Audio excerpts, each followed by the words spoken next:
आणि हे ऑपरेशन तुडवा हे धाराशिव मध्ये सक्सेस होणार आहे.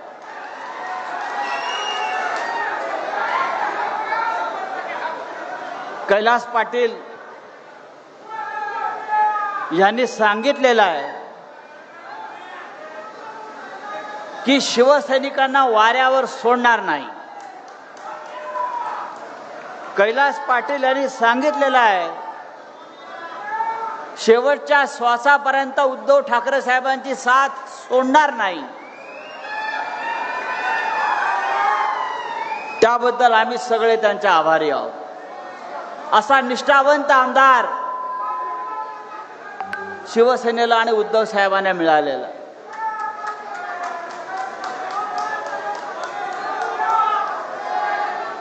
हा जो गद्दार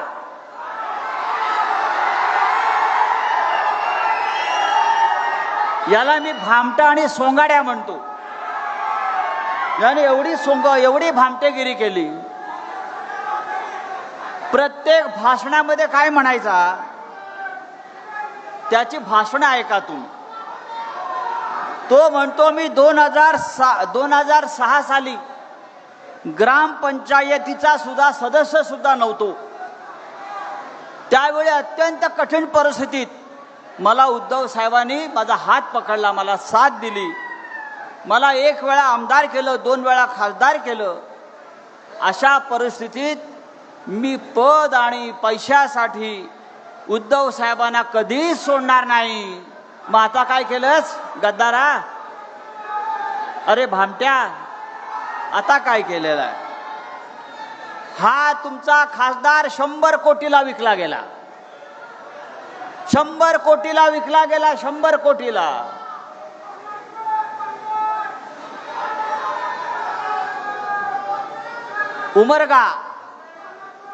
उमरग्याच्या 100 शिवसैनिकांनी सांगितलं, उद्धव साहेब, उमरग्याच्या 100 शिवसैनिकांनी एक पत्रक काढलंय आणि त्यांनी सांगितलंय मी आमच्या 100 जणांच्या किंड्या विकतो आणि तुला पैसे देतो, पण तू शिवसेना सोडू नकोस. ही निष्ठा आहे. किंड्या विकून त्याला पैसे द्यायला तयार झालेले आहेत. तरी हा माणूस गेला. सर्व काही मिळालं, आमदार केलं, खासदार केलं, ठाकरे कुटुंबाचं प्रेम मिळालं, शिवसैनिकांचं प्रेम मिळालं. आणि तू जो खासदार झालास तो काय तुझ्या स्वतःच्या ताकदीवर आणि हिमतीवर झाला नाहीस. या हजारो शिवसैनिकांनी तुझ्यासाठी मेहनत केली, कष्ट केले, त्याग केला. आणि त्याग सुद्धा साधा नाही. अनेक शिवसैनिकांनी आपल्या प्राणांचं बलिदान याला खासदार करण्यासाठी दिलेलं आहे. 7 मे 2024 ला समाधान पाटील, 7 मे 2024 ला भूम तालुक्यातल्या पाटसांगवी गावातला शिवसैनिक समाधान पाटीलची हत्या झाली. मतदान केंद्राच्या बाहेर. ती हत्या कोणी केली? ती हत्या शिंदेच्या लोकांनी केली. शिंदे गटाच्या गंडाने केली ती हत्या. आणि आज हा खासदार त्या मारेकरांच्या गोटामध्ये जाऊन बसलेला आहे. लाज वाटली पाहिजे. ज्याने तुझ्यासाठी प्राणांचं, त्याला विचारलंस, त्याच्या आत्म्याला विचारलंस की तू माझ्यासाठी प्राणाचं बलिदान केलंय, तुझी हत्या झाली, मी पक्ष सोडू का? त्याच्या आत्म्याला विचारलंस? नाही. मारेकरांच्या गोटात सामील झाला. असा हा भामटा, असा हा सोंगाड्या, याला आता धाराशिवच्या रस्त्यावर फिरू देऊ नका. शिवसैनिकांनो, हा भामटा पक्ष सोडून का गेला याची अनेक कारणं दिली जातात. तो म्हणतो की मी विकासासाठी गेलो. कोणाचा विकास? कोणाचा विकास? काय विकास केला? 2 वेळा खासदार, 1 वेळा आमदार आहे. काय केलं? या धाराशिवची का दुबई केली का सिंगापूर केलं, कॅनडा केलं? काय केलं? काही केलेलं नाही आहे. तो का गेला?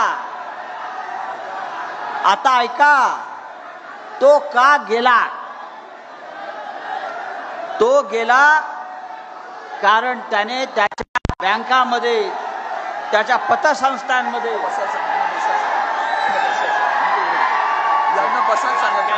जरा जरा कॅमेरावाल्याने खाली बसा.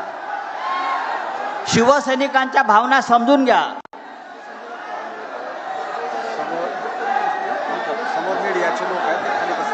जरा जरा शांत राहा.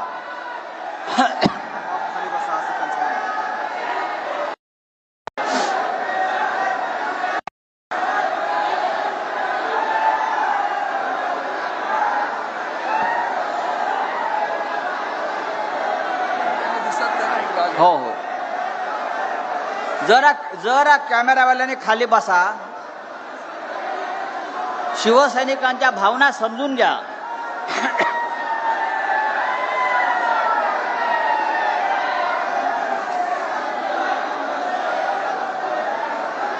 हा भामटा का गेला?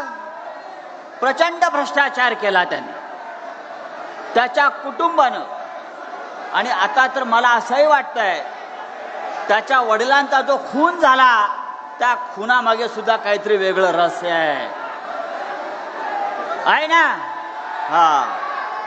हा गेला कारण पवनराजे मल्टीस्टेट हे जे काय त्याची कंपनी आहे, त्या कंपनीनं 500 कोटीचे प्लॉट अख्ख्या धाराशिवमध्ये खरेदी केले. त्याच्या ईडीची चौकशी लागली. ईडीचे लोक त्याच्याकडे चौकशीला आले आणि हा घाबरून शिंदे गटामध्ये गेलेला आहे. या आपल्या वडिलांच्या नावानं स्थापन केलेल्या मल्टीस्टेटमध्ये गरिबांच्या नावानं बनावट खाते उघडून कोट्यावधी रुपयाचा गैरव्यवहार केला. या तेरणातलं त्यांनी भंगार विकून पैसा खाल्ला. अशा अनेक त्यांनी गुन्हे केले आणि म्हणून या सगळ्याची चौकशी लागली. आणि ती चौकशी लागल्यामुळे हा डरपोक आणि हा सोंगाड्या पक्ष सोडून गेला. मला असं वाटतं की मी धाराशिवमध्ये आमचा पूर्वनियोजित कार्यक्रम होता. आमचे सन्माननीय माजी आमदार चौगुले साहेबांनी गुणवंत विद्यार्थ्यांच्या सत्कारासाठी मला आमंत्रित केलं होतं. आमचे नेते माननीय प्राध्यापक रवींद्र गायकवाड सर सुद्धा आमच्यासोबत उपस्थित आहेत. मला वाटतं की उद्धव ठाकरेंचा जो आताचा महाराष्ट्र दौरा चाललाय तो म्हणजे वराती मागून घोडं नाचवण्याचा प्रकार आहे. 6 खासदारांची वरात तर निघून गेली. आता हे घोडं आणि त्यांचं शिंगरू आता मात्र चौकशा करायला लागलंय. त्याचा काहीही उपयोग होणार नाही. हेच जर तुम्ही योग्य वेळेवरती फिरला असतात तर त्याचा उपयोग झाला असता. हिंदुहृदय सम्राट बाळासाहेब ठाकरे हे हिंदुत्वाचे कल्पवृक्ष होते, परंतु नाकर्ती मुलं ही त्या कल्पवृक्षावरची बांडगुळं असतात. मला वाटतं उद्धवजी ठाकरे हे त्याच बांडगुळासारखे आहेत का, हा प्रश्न त्यांनी स्वतःला विचारावा. आणि संजय राऊतासारखा माणूस जो रोज शिवीगाळ करतोय ना, तो तर दुतोंडी गांडूळ आहे. गांडुळाचा उपयोग कमीत कमी शेती माती सुपीक करायला तरी होतो, पण संजय राऊत हा उबाठा गट नापीक करायचं काम करतोय. त्यामुळे मी बघितलं की ते अनेक ठिकाणी गद्दार गद्दार बोलतायत, मिंधे मिंधे म्हणतायत. तर मला त्यांना एवढंच उत्तर आपल्या माध्यमातून द्यायचंय की महाराष्ट्राच्या राजकारणामध्ये गद्दारीची सुरुवात ही उद्धव ठाकरेंनी 2019ला केली होती. तुम्ही महागद्दार आहात, कारण तुम्ही हिंदुत्वाशी गद्दारी केली, हिंदुहृदय सम्राटांच्या विचारांशी गद्दारी केली. उद्धव ठाकरेंनी भगव्याशी गद्दारी केली आणि निवडणुकीत पाकिस्तानचे झेंडे नाचवले. अहो, तुम्ही तुमच्या सख्ख्या भावाला घर सोडायला भाग पाडलं, चुलत भावाला पक्ष सोडायला भाग पाडलं. तुम्ही तुमच्या भावाशी गद्दारी केली. जो भावाचा नाही झाला तो गावाचा काय होणार. त्याच्यामुळं मला त्यांना एवढंच सांगायचं की अरे बाबा, तुम्ही एकनाथजी शिंदे साहेबांच्या दाढीचा एक केस सुद्धा वाकडा करू शकत नाही, कारण त्यांच्या पाठीशी लाडक्या बहिणीचे आशीर्वाद आहेत. त्याच्यामुळं लक्षात ठेवा की अरे मोठे मोठे गार केले गंमत मध्ये, भिडू नको आता तू खुन्नस मध्ये. काही काल उद्धव ठाकरेंनी असं सांगितलं की हे ऑपरेशन टायगर नाही,